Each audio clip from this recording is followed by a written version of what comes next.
My son chose a woman over his family and disappeared. Years later, he came back smiling. But he didn't expect what I had in store for him. My wife, Elizabeth, passed away last week after battling cancer for 2 years. We were married for 48 years and loved each other deeply. Elizabeth was my rock, my best friend, and the love of my life. We had a good life together, living in the same big house we bought when we were newlyweds. It was always filled with laughter and love, especially when our son, Tom, was growing up. Tom was our only child, and we doted on him. We sent him to the best schools and supported all his dreams and ambitions. He was a good kid, always respectful and hardworking. When he went off to college, we were so proud. We thought he'd come back home after graduating, maybe find a job in the city and settle down nearby, but life had other plans. During his senior year, Tom met a girl named Anna. They fell in love quickly and got married right after graduation. We were happy for them, but we were also worried. They were so young, and Tom had just started his career. We offered to let them live with us until they got on their feet, but they declined. They wanted to make it on their own. At first, Tom called regularly. He'd tell us about his new job, their apartment, and their life together. But as time went on, the calls became less frequent. Weeks turned into months, and before we knew it, a whole year had passed without hearing from him. We tried calling, but he never picked up. We sent letters, but they went unanswered. It was like he had disappeared from our lives completely. Elizabeth and I were heartbroken. We couldn't understand why our son had cut us off. We wondered if we had done something wrong, if we had been bad parents somehow. The house felt emptier than ever. We missed the sound of Tom's laughter, the way he'd bound down the stairs in the morning, even the mess he'd leave in the kitchen after making a midnight snack. As the years went by, we learned to live with the silence. We focused on each other, on our hobbies, and on our friends. We traveled a bit, saw some of the places we'd always dreamed of visiting, but there was always a Tom-shaped hole in our hearts. Every Christmas, every birthday, every milestone, we'd think of him and wonder how he was doing. When Elizabeth got sick, I hoped Tom would somehow find out and come home. I imagined him rushing through the door, full of apologies and worry, but he never came. I took care of Elizabeth myself, with help from our neighbors and friends.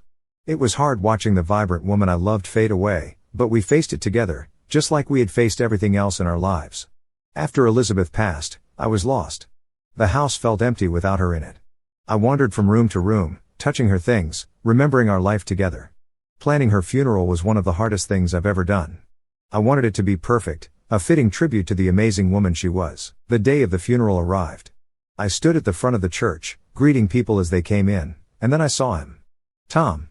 He was older, of course, with touches of gray at his temples. Beside him was a woman I assumed was Anna and 2 children, a boy and a girl. I froze, not knowing what to do or say. Tom approached me hesitantly.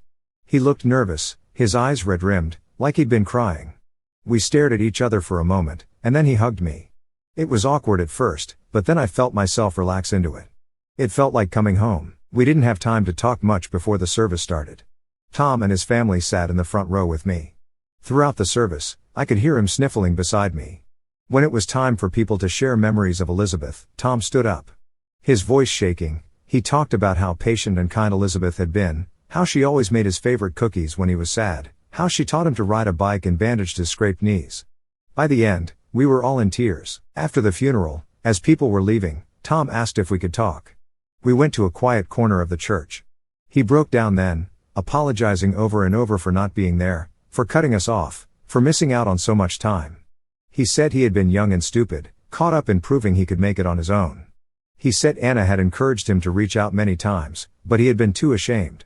I listened to him, my heart breaking all over again, but I also felt a weight lifting. My son was back. He hadn't forgotten us, hadn't stopped loving us. He had just lost his way for a while. I forgave him. How could I not? He was my son, and I loved him. We hugged again, and this time it felt right, natural, like no time had passed at all. Tom introduced me properly to Anna and the kids, my grandchildren. I couldn't believe it. The boy, Michael, was 8, and the girl, Emily, was 6. They were beautiful, and they called me Grandpa right away. It was surreal. We all went back to the house after the funeral. As the kids explored the big old place, running up and down the stairs and exclaiming over everything, Tom and I sat in the living room. We talked for hours, catching up on all the lost years. He told me about his job, his life, his struggles, and triumphs. I told him about Elizabeth's illness, about our travels, about how we'd missed him. As the evening wore on, I finally asked Tom what his plans were. He hesitated, then told me he had a good job in another state, where he and his family had settled. They had a nice house, the kids were in good schools, and Anna had a career she loved. I could see the conflict in his eyes. He was worried about me, about leaving me alone in this big house, but I knew what I had to do. I told him it was okay, that he should go back to his life. I said I was just happy to have him back in my life and that we could visit each other. Tom protested at first.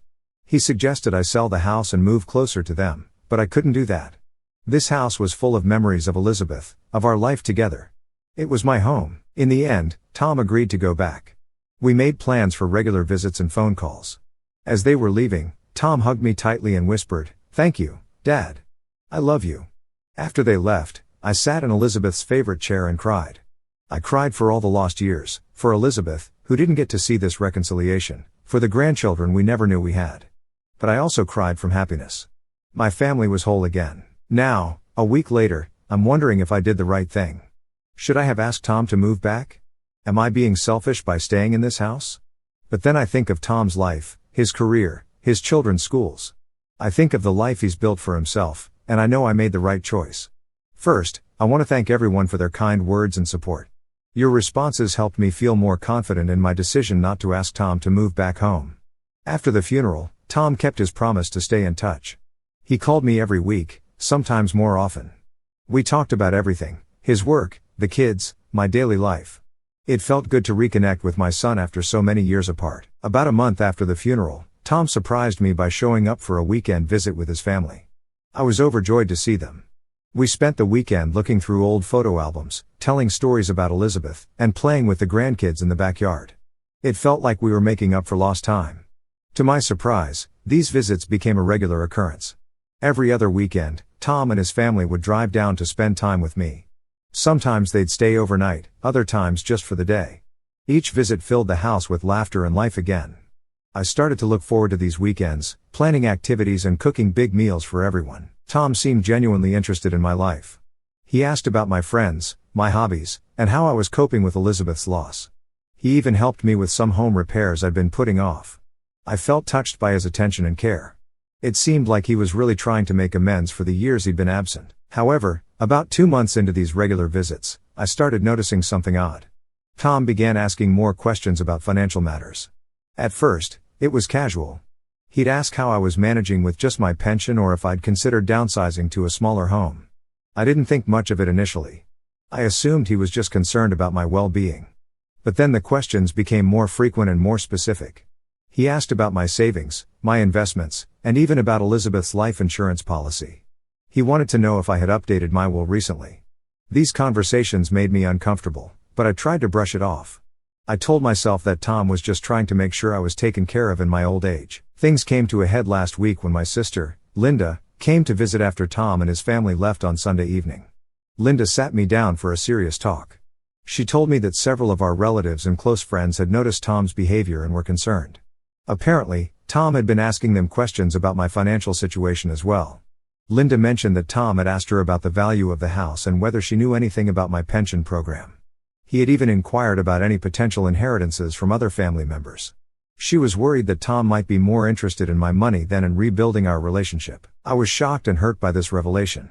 I didn't want to believe it, but as I thought back over the past few months, I realized that Tom's questions had indeed become increasingly focused on financial matters. The realization made me angry and confused. Was this why he had suddenly reappeared in my life? Was he just after my money? I spent the next few days thinking over the situation. I thought about all the good moments we'd shared over the past few months, the laughter, the shared memories, the way Tom had helped around the house. It was hard to reconcile those experiences with the idea that he might have ulterior motives. Part of me wanted to confront Tom immediately, to demand an explanation for his behavior, but another part of me was afraid. What if it was true? What if I lost my son again, just when I thought I had him back? I decided to take a step back and observe. I didn't want to jump to conclusions based on hearsay, even if it came from people I trusted. I resolved to pay closer attention to Tom's behavior during his next visit, to see if I could discern his true intentions. Now, I find myself in a difficult position. I'm grateful for the time I've been able to spend with my son and grandchildren. These past few months have brought me joy I hadn't felt in years. But I can't ignore the nagging doubts that have crept in. I'm torn between my love for my son and my need to protect myself. I don't want to believe that Tom is only interested in my money, but I can't dismiss the concerns of my sister and friends. I'm worried that confronting Tom might drive him away again, but I'm equally worried about being taken advantage of. So now, I'm turning to you, Reddit. What should I do? How can I find out Tom's true intentions without jeopardizing our newly rebuilt relationship? Am I overreacting to these concerns, or should I be more cautious? Any advice would be appreciated as I navigate this complicated situation.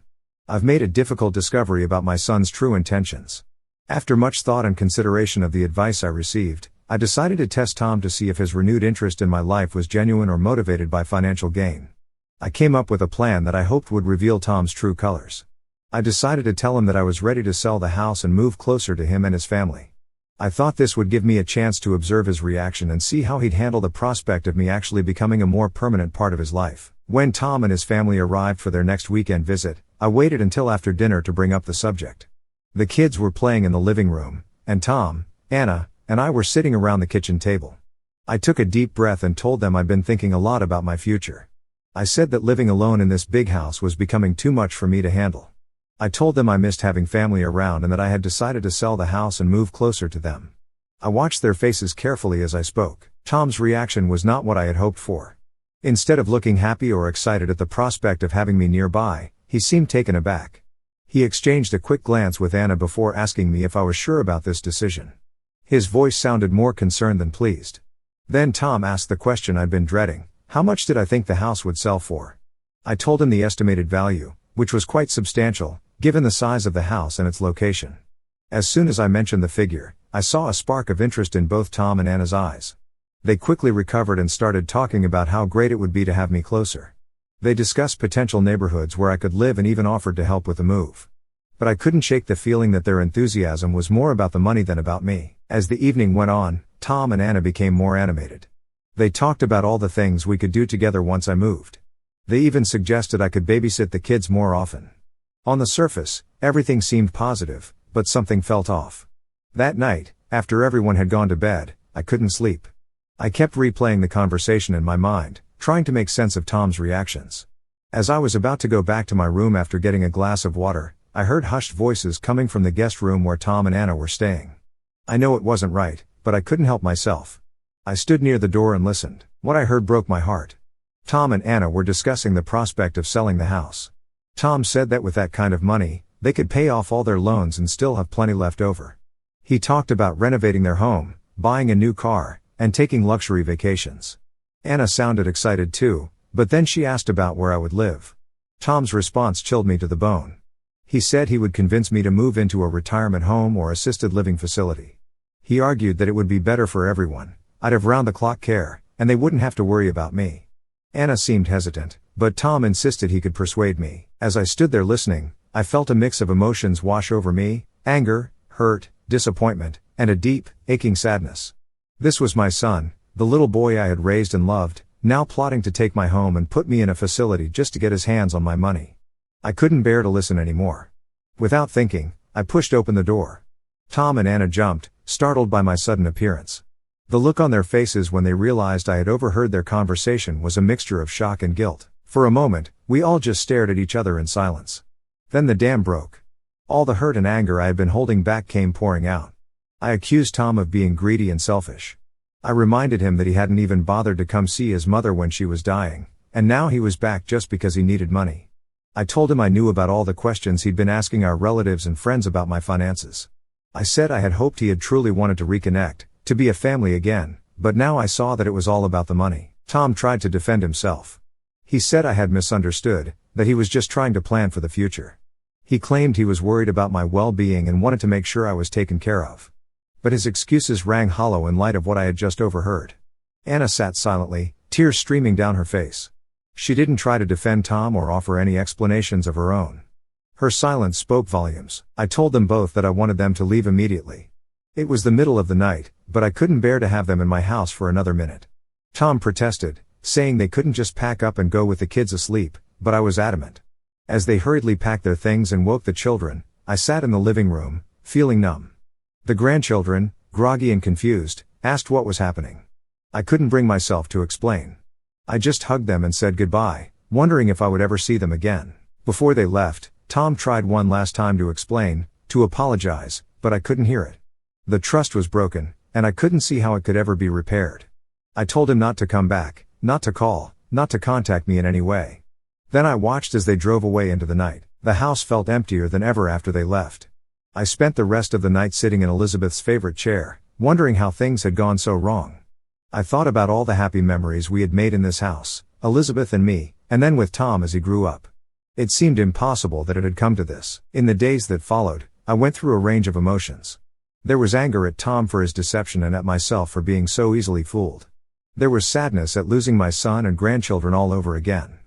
But mostly, there was a deep, aching loneliness. I considered calling Tom, trying to work things out, but every time I picked up the phone, I remembered what I had overheard and put it back down. The wound was too fresh, the betrayal too deep. Instead, I focused on moving forward with my life. I called my sister and a few close friends, explaining what had happened. Their support and understanding helped me through the darkest days. I started volunteering at a local community center, which gave me a sense of purpose and connection. I also made the decision to stay in my house. This was the home Elizabeth and I had built together, filled with a lifetime of memories. I wouldn't let Tom's actions taint that. I hired a part-time housekeeper to help with the upkeep, which made managing the place much easier. As the weeks passed, the pain began to lessen. I still had moments of sadness, especially when I thought about my grandchildren, but I also found myself appreciating the peace and independence of my life. I started to rediscover old hobbies and even made some new friends at the community center. Looking back, I realized that while the experience was painful, it taught me valuable lessons about self-respect and the importance of being cautious, even with family. I'm sad that things turned out this way with Tom, but I'm also proud of myself for standing up for what's right. Now, as I sit in our old house, surrounded by memories of Elizabeth, I feel a sense of contentment. Life may not have turned out the way I expected, but I'm determined to make the most of the years I have left, and I'll do it on my own terms, with the knowledge that I stayed true to myself and to Elizabeth's memory.